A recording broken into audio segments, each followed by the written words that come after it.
think about like 9/11 was just one day that affected one country, and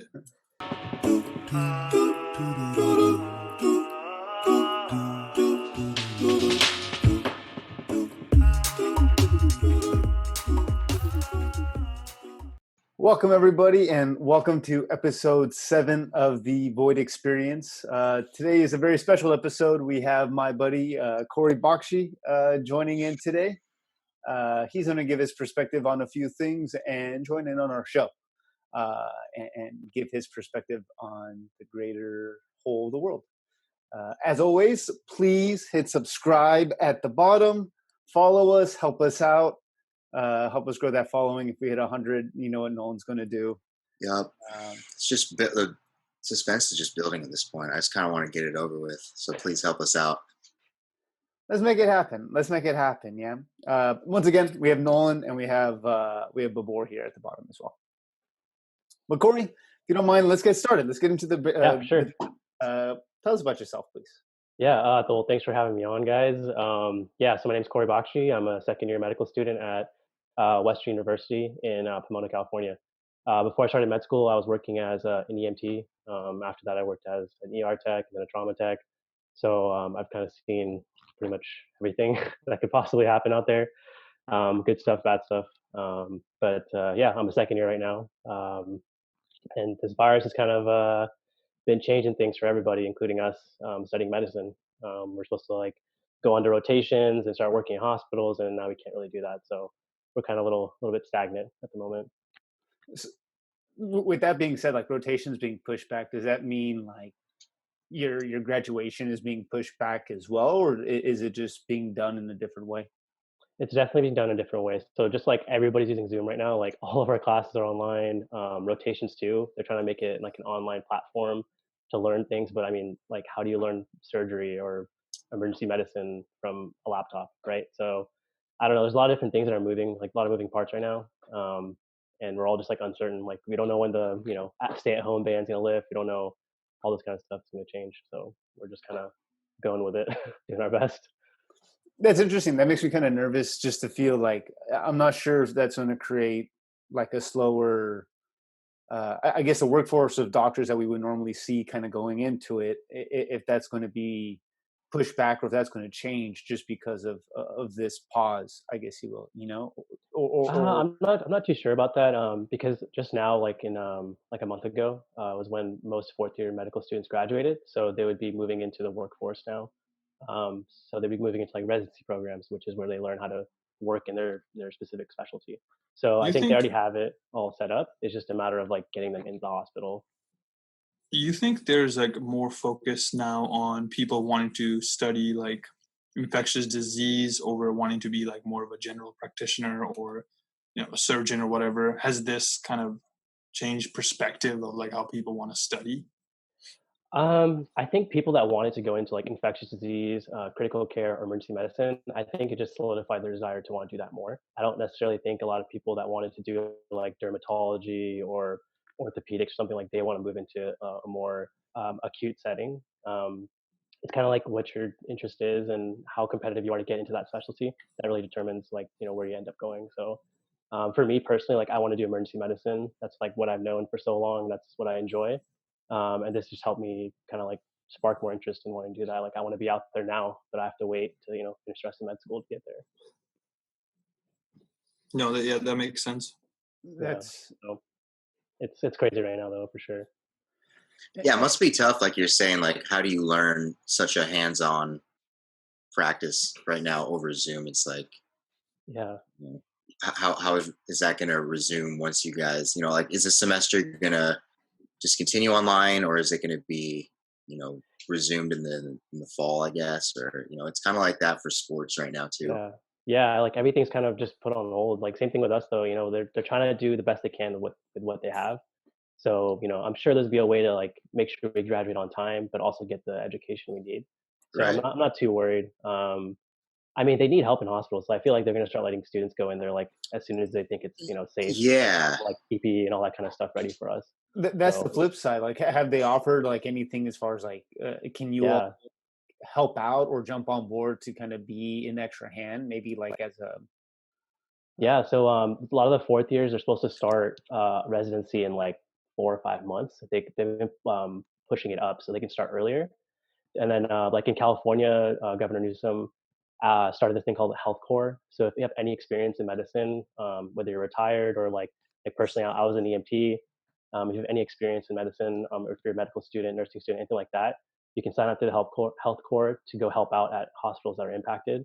It can be like a Are local. these going to be COVID focused hospitals, or are they going to be non? Because I don't feel like they will send people that aren't fully trained to go to COVID hospitals. Right in the front lines, right? Right in the front line. Yeah. It would be like a general hospital more so where they're not treating COVID patients. Yeah, I mean, they haven't really explained. So like I signed up for the Health Corps myself because I have EMT experience. So I'd be working out probably more with like EMS than I would inside of a hospital.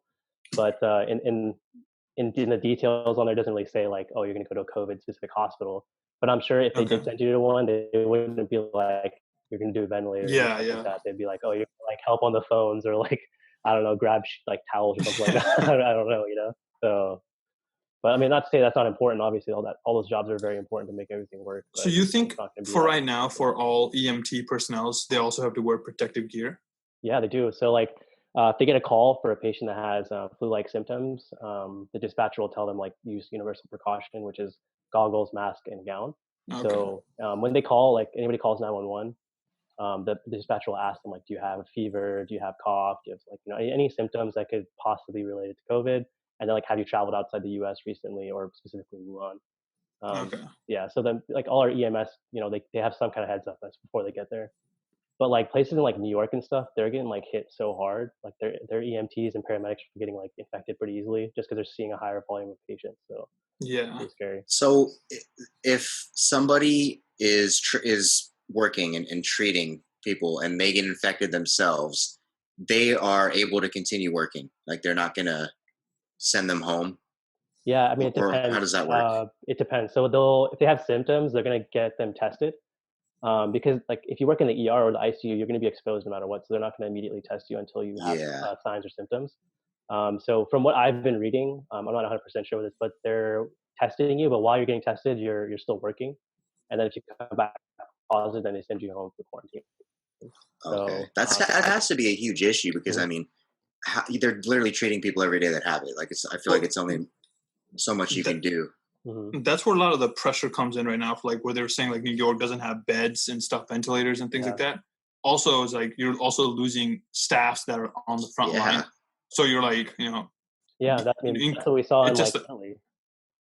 Yeah, it's like double negative, it's just like it's just going bad in multiple directions. So it's just that's where like my worry is of like what I was asking right now is like, is there going to be like a scarcity of doctors, or is there going to be like a rush to kind of just say like, you know what, like let's just push you to the finish line just so we could get you out there and take care of this this tidal wave almost, So I mean, like for instance, like Italy, what they did is a lot of their students that were close to graduating, they actually just graduated them. But their system's very different than how our medical schools work here.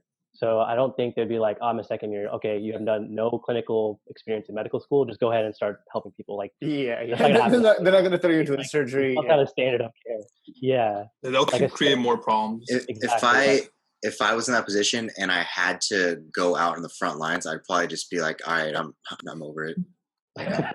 I'm not going to be fed to the wolves. Yeah, I mean, like I got into medicine because I really want to help people and like I want to be on the front line. So for me, if I could do that, like hell yeah, I'll do that. Yeah, it's just a different mentality, I guess. That's crazy that people are wanting to go out. Yeah, I don't know how many of my classmates want to go, but I know like at least 5 or 6 are like signing up for health corps. Like we're ready to go. We're down to help. I mean, like that experience is like going to be invaluable in any way you take it. Yeah, it's very true. Very true. This is very much a unique experience. Like unlike anything else we've ever, in our lifetime or anyone's lifetime for that matter. Yeah, how's it been affecting you guys as far as like work, school? I'm working from home. Like it's like I can't get out, so like I work from home. My wife works from home.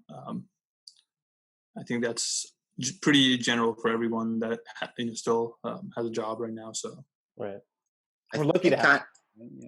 I mean, I think like besides like the physically having to work from home, obviously the not having the ability to go places that you normally do Yeah. is affecting us. But I mean, generally speaking, you know,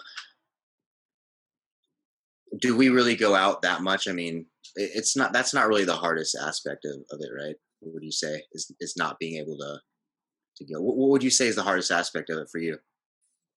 For me, Yeah, but it's having to adjust to this um, I mean, besides school. I mean, yeah, schools are already tough as it is, and like doing everything from home is kind of, I don't know, like going to classes and then doing like other extracurricular stuff or going to the gym and stuff like that. That's all like mental health in a way. So I think that's what's going to take the biggest toll, or that's what's going to be like affected the most. So I mean, it's only been like a short period of time, and I think people are already kind of like getting over it. yeah, But it's going to be a long time before we can like go back to normal, and the status quo is going to be just like, you know. So I don't yeah, know. and does that happen gradually? Like, I'm really interested to know what the plan is for, like, I guess, kind of reassimilating back. I personally don't think that we're just gonna like open the floodgates. Like, No, yeah, it are won't be people overnight. gonna be social distancing just kind of permanently, Yeah, I think it's gonna be a. I don't know about permanently, but like it's gonna be a while. Like at indefinitely? least like yeah, at least like Until you have a vaccine, I feel like, or a certain measure of like, Yeah, yeah, cure but that you have found. yeah, the thing is though, like we never had a vaccine for coronavirus because coronavirus is a family of viruses, right? And then COVID-19 is like just a subset of that. Other ones that included that were in that same family were like SARS or MERS, and then we have this one COVID-19. But we never had a vaccine for any of them. So it's not something that's going to be like we're going to get a vaccine for. Even if we did, it's going to take about 12 to 18 months to get it tested, make sure it works, and get it to everybody, produce enough to give to everybody.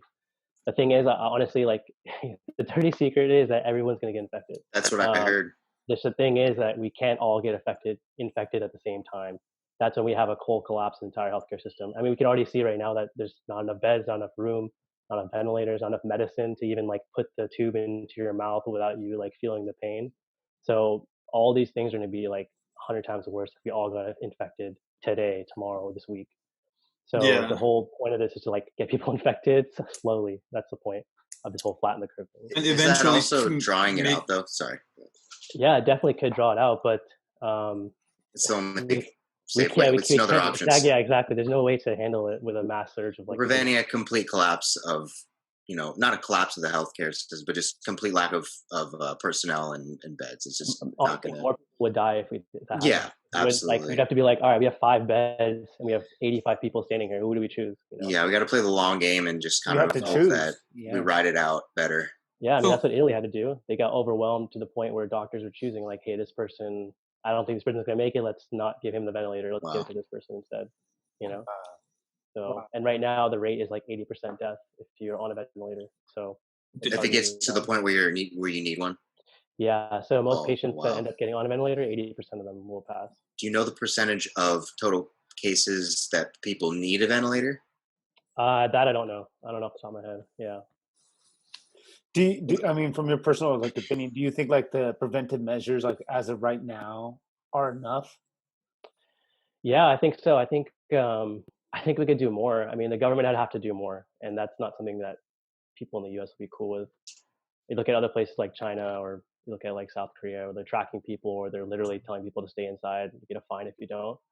Like those are a little bit more extreme measures, but that's stalling, if not decreasing the amount of new infected cases. So so um, I have a question. Like you yeah, said like earlier that everyone's going to get it, right? hmm, And eventually we build some sort of a herd immunity over time. yeah, yeah. So doesn't that risk, like, don't you have a huge like second wave type of deal when that happens? What do you mean? Because it only like takes, since everybody, let's just, starts quarantining at a super high rate, and then they do that for a long time, and when they left these quarantines out, you will have a second wave because there are still people outside that Yeah, have it. yeah, for sure. There could definitely be a second wave, but the whole point is to keep it steady. So we have orders to stay inside, but they're not forcing you to like you can still go outside for a run, you can still go walk outside. So you can still go to the grocery store, all that stuff is still available for you to like in a way expose yourself, right? So they'll be able to like people are more likely to get infected are less likely to get infected. Not a lot of people get infected at the same time. Is what they're trying to do. Okay. Mhm. And So, and the second thing, wait, hold on. Yeah, go. Sorry. Yeah, go. So the second thing is like, let's say that happens, and you're able to kind of quarantine everybody in, or everyone gets it eventually. But that doesn't mean that you're not going to have like a person that's been infected once is not going to be infected again. So we're Yeah, seeing some weird cases now in like South Korea exactly. and Yeah. China, like where you're seeing multiple cases at the same time. Is that more so of like false positive results, or like results that weren't done properly? Man, Or you that's a think the really disease high dormant until your immune system becomes weak and you transmit it again? That's a really good question, man. That's what we don't know. We don't know enough about the virus. Like we know what family it is, we know certain aspects of it, but there's just a lot of unknowns. We don't know if it reinfects people. We don't know if it's like the flu where it's seasonal. We don't know all those kinds of things yet. We don't even know how many people are infected. Like we're talking Yeah. about mortality rates and like people that died, but we don't know what like the numerator is. We don't know what the denominator is. We don't know how many people are infected. We're kind of Yeah. guessing, and I don't know. It's just people are like trying to say, oh, it's less, or it's worse, or it's better than flu or whatever. But we don't have solid numbers to show either Well, I way. think for sure it's in terms of like, I think there are a lot more people infected, so I think the mortality rate is a lot better than what it is at right now. We're at like 3%, I think. Mhm. I think if you had an ability to test every single person, you would realize a lot more people have it. So like lot more people aren't dying. You can calculate the number of people that are dying because it's easier to do that. But No, I mean, yeah, we have a number of people dying, but I'm saying we don't have the full scope of how many people actually have the virus. yeah, Yeah, I mean that's kind of what I wanted to ask. Like, where do you think the real numbers are relative to like what Worldometers, for example? Like, I'll pull it up right now. Yeah. Let's just focus on U.S. So let me take a look right here. So it says 709,000 cases, 37,000 deaths, 60,000 recovered. I mean, just with the accessibility of testing and just kind of that situation, where do you think the real numbers lie relative to what we're seeing? I think so there's something called like R naught, which is like how many people one person can potentially infect, and I think flu is like 1 or 2, and then right now with this COVID-19, it's like 3 or 4. So it's highly contagious. That's one thing we need to look at. So I think the number, I think it's going to be greater, the amount of people that are infected. I think it's going to be less than the amount of people that have actually died in that population of people infected. Just the problem is like this is something we don't know very much about. We also don't know the best treatment for this because we're treating it like SARS and MERS, but patients aren't responding to it. That's why people are dying. So there's a lot of factors that go into it. And then also you got to think about the tests they're using to determine if patient's positive or negative. Some of them are very sensitive and some are not very sensitive. So like you heard about like the 15-minute one versus like a 5-day one. There's a variability in like how good that test is. So there's a lot of factors that kind of go into it. But I think overall, like if you're looking at SARS and MERS as a comparison, this would have like a lot of people infected, but it won't have a lot of people that die from it. Sure. do you think I they're mean, reporting it properly? Do you think they're like reporting all these? Do you think countries like Italy, countries like Spain? China just reported like out of nowhere 50% more in Wuhan than I think they got pressure, dude. There's a lot of Mhm. pressure of this becoming Yeah, like for sure. a They're getting lab heat. thing. They're getting a lot of heat. I think there's the whole lab thing is becoming like real shit Well, right that's now. that's the other question I want to ask you, Corey. Is like, why is it because of mutation that this strain is just particularly widespread as it is right now, and there's really no immunity right now? Is it because the antibiotic? Like, I don't really know too much how Yeah, that works. yeah. No, I mean it's mainly because it's a novel virus, which means it's something we've never seen before. And yeah, it's in that same family of viruses as SARS and MERS, which we have seen before. But the way it's infecting people and the way and how they're responding to it, our bodies are responding to it, is just like something we haven't really seen before. Um, that and then how infectious it is, and then we don't really know where it started. Like people keep saying it's a bat some guy ate.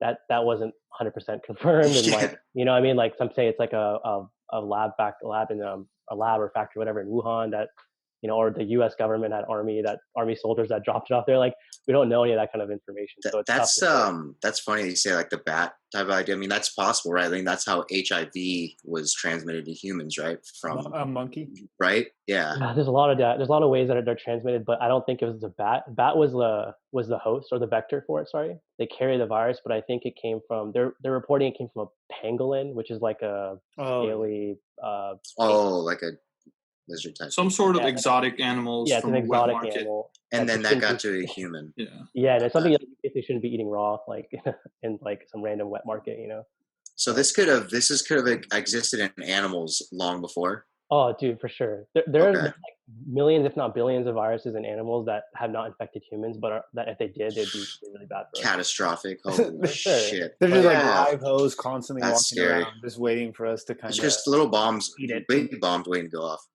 Yeah, I mean, it's scary, man. It's scary. These little things can actually make a huge impact on economy, on our lives, on everything. So this one just happens to be a particularly dangerous, highly deadly, highly contagious. Man, It's highly contagious.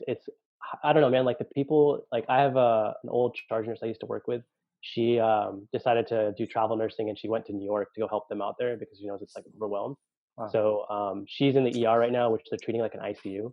Patients that go on the ventilator die within like a day or two, which is insane. Wow. They're like talking one day and then they immediately desat. Like they just that quick. It's quick, man. Like that's why we don't know what to do because like our normal treatment would take some time to see. Like, we'd use the normal treatment we'd use for SARS, but we can't tell if it's working because they die too quickly. So we can't tell what the best course of. I mean, obviously it's not working if they die, but we can't tell like what's helping them or what's making it worse. You don't have enough time to kind of.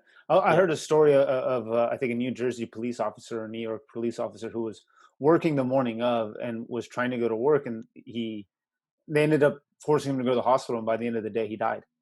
Like that. I mean, he was on the ventilator that fast. Of course, he had been running a fever for a few days before, I think, and he had been. But I mean, I think most cases right now are between the ages of 45 to 60, and it's people with like comorbidities, meaning they have like hypertension, they're overweight, they have respiratory problems. That's usually the typical cases, but that doesn't mean like younger, older people can't get infected. They definitely can. They can definitely get pretty bad for them too. So Von Miller got it, dude. Guy's a NFL player on the Broncos. I mean, the professional players have been okay so far. That have been. That's actually crazy to me. Like, how did all the Laker players get tested when like there was like no tests to get to the hospital and stuff like that? It's a money thing. No, I know, but at the end of the day, it's ridiculous. Yeah, it's not fair. I also think it's good. You pay a few $100,000 for a test. Like they'll give you the test. Magic Johnson. Why is he still alive? Money. No, I feel like it's good. It's good to like kind of if the people that like famous people that have it, they should get tested. Just because I feel like they can spread the news about staying in more effectively. Yeah. Like it's sad you don't want to choose who gets the test or not, but like you want to give it to someone that has influence to say, hey, this is shit's bad. Don't get outside. Versus when I heard Tom Hank had it, I was like, oh shit. Yeah, right. The first one that was like, wow. Legit. That was a month ago, dude. Yeah. That's it, a month. That's I thought he was gonna kick the bucket. I thought he was after that Woody dies, man. Like your favorite character, Forrest Gump dies. That's like a national treasure. That's terrible. But I guess this leads me and makes me think about like our first topic that I want to get into. That's triggered by an article from the U.S. News and that's been talked about today that people don't want to stay in and they're really getting upset about it, right? And they're not taking it as seriously as we would like them to take it. So what are your thoughts as far as what is the cost of our economy to our livelihood? That's a general like weighing the two. Well, because I think that's the driving factor. It's like people are worried about the economy, and that's why they want to force it to open, and that's the fear, right? So what is the true value and the true cost? Is it the cost of X amount of lives, or overbearing, the medical system, like you said, like infecting us all at one time, or what is it? Is it okay to kind of let us all drop the economy, but at least we know we'll be safe from this virus, whatever that may look like, Damn, that's a tough question, man. I mean, I don't know, man. Like, Yeah. like, how do I answer that Shit. question? No, but like, okay. Anyway, so, I mean, like, the thing is, yeah, I mean, this is like a huge like we're definitely sacrificing our economy for like protecting people, but I think if we like try to save the economy, then what happens is like everyone gets infected, they go to the hospital, and a bunch of people die, and they'd be like, "Wow, what the heck? We should have saved our healthcare system. Wow, we should have all just stayed in." You know, like I think it's better to be overprotective or overbearing in this situation than it is to like try to, I don't know, balance two things. I don't know. From my perspective as a healthcare person, you know, working in the field and going on to, you know, bigger things, like I would say, you know, the healthcare system is what's most important. Like we can re-stimulate the economy, we can figure all that stuff out. But if half the population dies, like that's gonna be a different problem. I think like part of the big issue of the economy suffering is maybe I don't want to get your guys' thoughts on this. The fact like maybe compared to other countries, what our government is doing to help people that are unemployed, business owners, is kind of dog shit compared to like what potentially we could be doing or other countries are doing. I feel like do you feel like that's causing even more strain and like making this even more urgent if they would actually help people out a little bit more? Where do you get the money? Let's print it, bro. Fucking print Monopoly, dog. Didn't they try to do that in the past? They tried to print more money. Dude, they printed so much money. It's just like, how much more? Like, how much more? You're gonna put like $10 more trillion? Like, that's not the problem. Is You're not not helping the solved economy by at that printing more point. money. I think business owners are the ones that are really affected most by this, right? Yeah. We can agree on that. I mean, I they're feel not like providing. it's the quicker that you get step on this whole quarantine stuff, quicker you get people more testing done. You ramp up testing, you quarantine people, the faster you get back. You get the shit started. That's it. There's no like easy solution. Dude, Think that's the exactly what Germany percentage? did. Yeah, I think the percentage of people that are complying. Like, what do you think the percentage of people like in the U.S. that are complying to this? Like, how at least like there's a decently. protest. There's a protest with 50 people going on in Michigan right now about not quarantining. They're like saying we have rights, we want freedom, we want to. And President Donald Trump put up a tweet pretty much like supporting them, like saying like, yeah, freedom and fucking what. You can't get on masses right now. Like, what are you doing? Like, that's a Dr. Phil today, which I'm going to play a clip of it. Like somehow I'm going to cut it in here. Look, the fact of the matter is we have people dying. 45,000 people a year die from automobile accidents, 480,000 from cigarettes, 360,000 a year from swimming pools, but we don't shut the country down for that. But yet we're doing it for this, and the fallout is going to last for years because people's lives are being destroyed. I mean, that's a fallacy. You're comparing two things that are not, you know, the same. But if car accidents were not a thing ever in the history of the world until 3 months ago, if all of a sudden car accident deaths existed into the world like the coronavirus did and people had no effect over it, yeah, I think we would fucking take it. Also, it's like all of a sudden, the comparison is not. It's not. So also, valid. It's like, you know, are you comparing it to like deaths as in car accident, or are you comparing to infected as car accident? You know, like we could be looking at two different things. Are you just talking about like a little fender bender for the people that are infected? Because like that's a lot of fender benders. You know, 2 million. Yeah, like, you know, you're basically saying like, okay, so this car accidents kill this many thousand people. This kills this many thousand. There's a new thing that's happening that's adding to that, and you're gonna ignore that. Say, oh yeah, there's already. It's like, no, we don't have a cure. It's like that's an outrageous statement, in my opinion. But you have people like the mayor of Las Vegas came out, I think yesterday or 2 days ago, and she was pretty much demanding, saying you have to lift the quarantine in place. And I get that, like, dude. She's getting a lot of pressure from the casinos.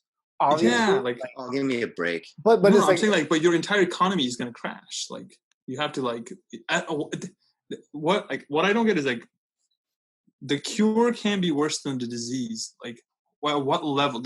We do this exercise when I was in college about like valuing a person's life. Like, it's like a certain equation that they write down. And it's like it comes out, spits out a number, right? Like, and it's sad, but like that's how life insurance companies and stuff like that value that. Like, what is the cost of a person into an economy?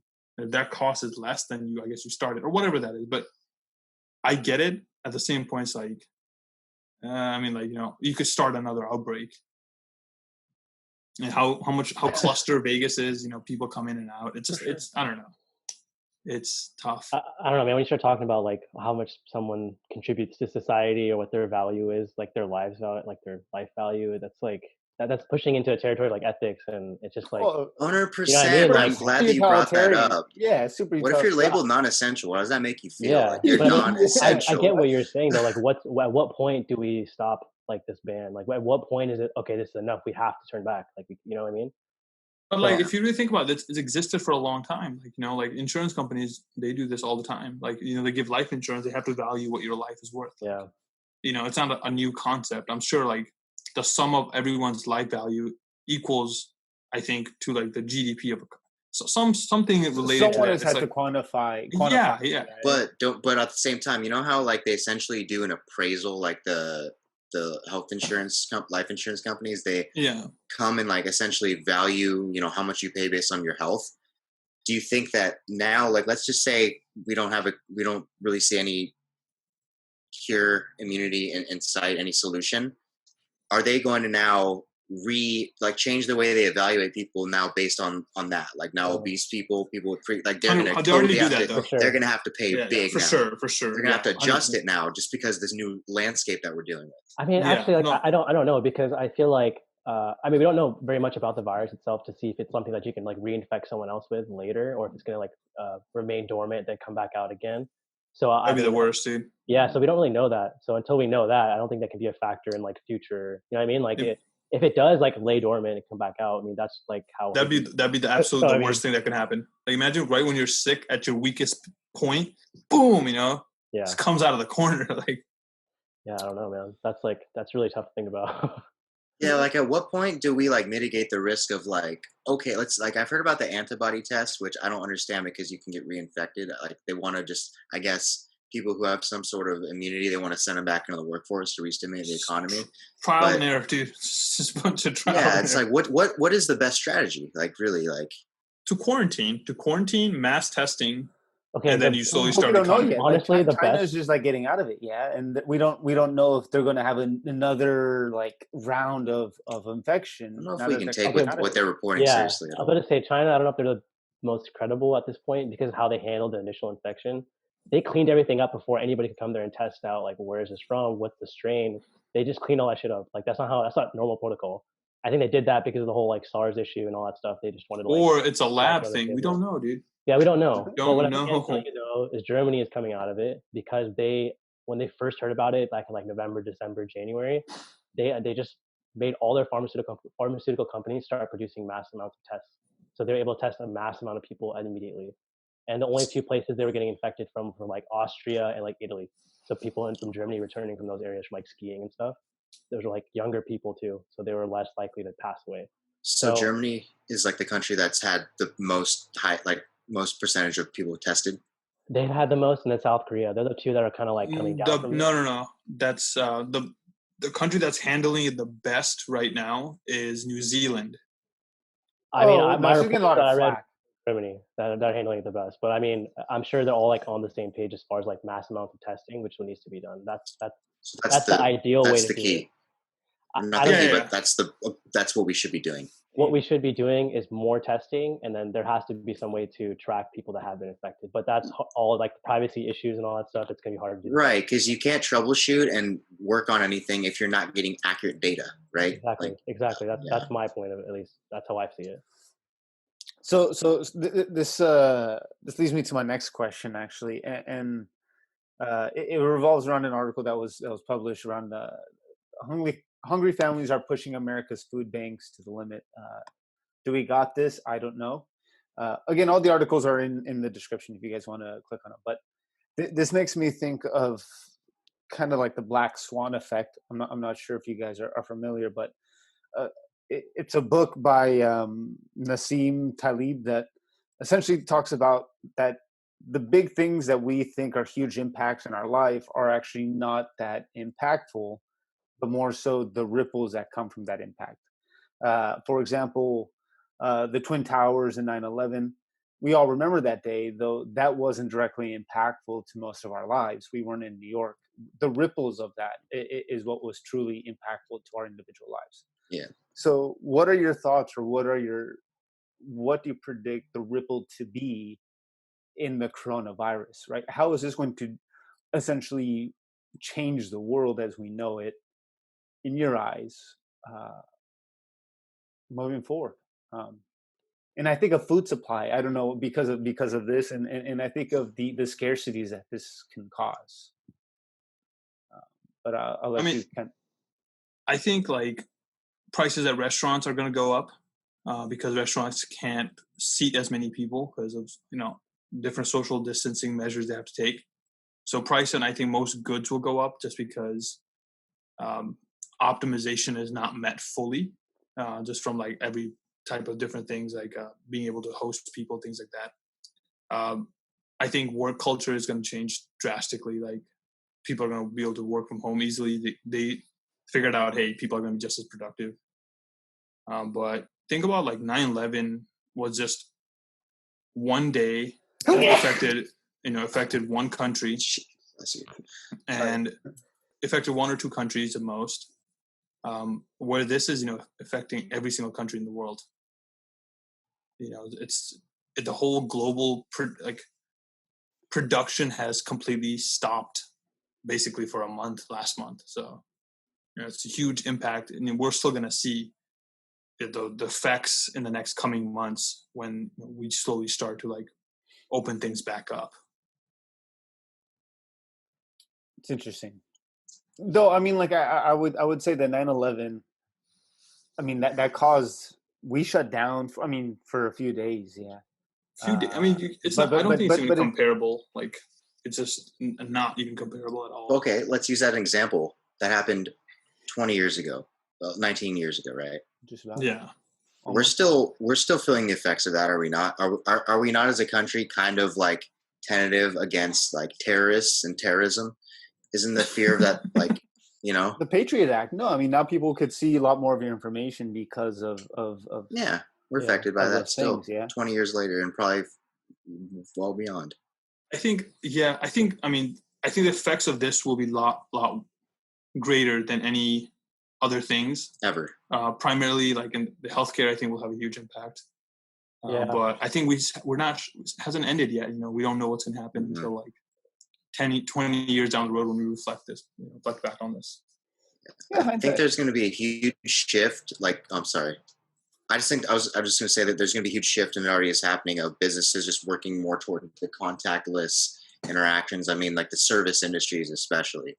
Yeah. Like that's just going to have to evolve, and people are going to have to adapt, whether, you have to convert to online sales or your business. But, what about like I do jujitsu? What about jujitsu schools? What about 18 months yoga studios? Like those are the ones that what really can they do? Yoga, you can host like Zooms, but yoga you can do 6 feet, 7 feet apart.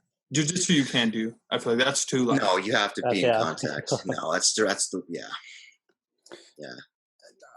Do you think we'll become more like Asia? I guess I was just gonna say that. I was literally gonna say that, like Japan, a bowing culture, like namaste type stuff. I think they've had things like that as part of their culture. But I mean, like after SARS, like what were the ripple effects? I mean, that affected them obviously. It's like I think very minimal, dude. Now they SARS, H1N1.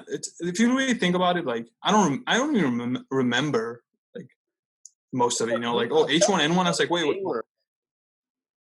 I feel like to this level, like I don't know, like this is the most craziest thing that's ever happened. Like, for sure. Like you guys didn't think about like Ebola or anything like that. Like that, like people got scared. It was on the news a lot, but like it didn't affect the economy. It didn't affect like global it was all like mainly in Africa that was all occurring.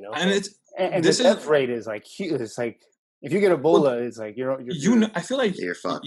You see Ebola. It's so weird. Like you see Ebola. It's kind of weird, but like it's from like sanitation and stuff like that. From like coming from like shit and stuff like that. Where it's more likely to be. Yeah. But where there's a silent a deadly thing in the like just hanging around here. It's around the corner. Like it's just like they need to invent like night vision, but you can see coronavirus. It's like green. Like you can see the illustrations. It's a really crazy time to be alive. Yeah, definitely. Before I sign off, before we start tying everything up and closing. The one thing I did want to ask you, Corey, thank you again for joining us today. Oh, dude, not at all. Thank you guys for having me. Yeah, absolutely. I did want to hear, and we did all want to hear. I've hung out with you before, and you've told me stories of your EMT times, and I remember them. So I was hoping you would share maybe a story of yours that was impactful or memorable. Whether good, bad, or indifferent, but something that stuck with you. Man, all the ones that impact me are like super negative. You want to end on that? Or Yeah, you could tie it back into something positive. Turn it around. We'll smile at the end of it, hopefully. All right. Well, I'll tell you like one of the first. I'll tell you two stories. Okay, the first one was like my first day working as an EMT. I was working in LA County, and we got called for a gunshot wound. I was super hyped because we read about it in our books and you see it on TV and like all that crazy stuff, right?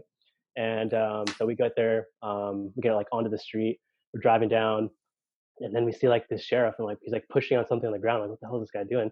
Get closer and there's a guy on the floor. There's a pool of blood. Like this is like a kiddie pool size of just blood. And sheriff's doing like one-handed compression on this guy. I'm like, what the hell? So we jump out. The fire department rolls up at the same time. Get up to this guy and they're like, well, what the hell happened? And we're like stripping and flipping. That's like our code for like you cut the clothes off and you flip them to look for other wounds. So we're looking around. We don't see any gunshot wounds, and on the neck is like a huge stab wound. So this guy was like a AAA worker. He went to someone's house to change a battery for some old lady, and her son, who had like psych issues and prior arrests and all this stuff, came out and Jesus Christ, and then just dipped. This guy came down the street and found some house, and somebody like opened the door. It was like out of a movie. Like you just see like a blood handprint on the wall, and like we're out in the middle of the street with this guy trying to like work him, like doing CPR, all that kind of stuff. Eventually, we had to call it on the scene, and then I had to hop back in my ambulance and then clean the gurney, clean all my equipment, and then on to the next call. Like that was like the first hour. Jesus Christ, dude. All right. The next one up mentality, dude. That's it was crazy. Holy shit. Yeah, I mean, working as an EMT was pretty crazy. Like there was a lot of crazy stuff like that happening. Even in like Irvine, there was a lot of like overdoses and stuff like that I didn't like. I was working a shift in one of my neighbors. It was like right down the street from my house was our station. So we worked together, and there's a bunch of ODs in Irvine. And I thought Irvine's like the safest city in the world, and there's like no crime or anything like that. But no, man, it's crazy everywhere you go. But one of the last shifts I had, I was working as an ER tech before I started med school. One of the last shifts I had, this guy came in with his fiance, and he's just like, "Oh man, I'm having really bad stomach pains and like all this stuff." And so we're getting kind of suspicious as to what does this guy mean? What does abdominal pain mean, right? He looks totally fine, like not sweating, no fever, no vomiting, nothing. Okay, and then we take him to the back. He said, "Yeah, it's just really bad." And then the doctor goes in to see him. He's like, "Can I just talk to you alone?" I'm like, okay, this is weird. So all of us leave the room. He orders an X-ray. The doctor orders an X-ray. What the hell? Why is he ordering an X-ray? So X-ray tech comes in, takes an X-ray, comes back out. Then like 10, 15 minutes later, it comes up on the screen, and this guy has an electric toothbrush up his ass, and it's still fucking on. Oh shit! Oh my god! Just like, a fucking, you hear a buzzing going on. Like what the heck is that noise? Yeah. He's like fidgeting when he's like coming in. So yeah, I don't know. People always like accidents and they fall onto objects on the floor. So how do you like? I was running in my toothbrush. Stuff. Yeah. I mean, stay tuned to find out how he got that out. But yeah, crazy stuff happens, man. But I'm glad I got a lot of experience before I came to med school, so I feel more prepared to like see anything. So. Yeah, first day that happens, that would weed out a lot of people. I had to be like, yeah. So yeah, you must be dedicated. Yeah, no. I mean, I enjoy it, man. Like, it sounds kind of weird, but I feel like if I can handle that, then I'm in the right. No, I mean, dude, people like you are honestly, without making it cliche or anything, like people like you are what's gonna ultimately get us out of this. So I mean, that's a rare quality. I hope so, man. Definitely. Got some more time. I think a toothbrush up the anus is a good way to. Once again, thank you, Corey, for joining us today on today's episode. Thanks, Corey. Yeah, thank you. For our audience, please share your thoughts, your opinions on our questions in the comments, and subscribe to the channel. Help us push us forward and everything like that. I love you all. Good night and good luck. Peace. do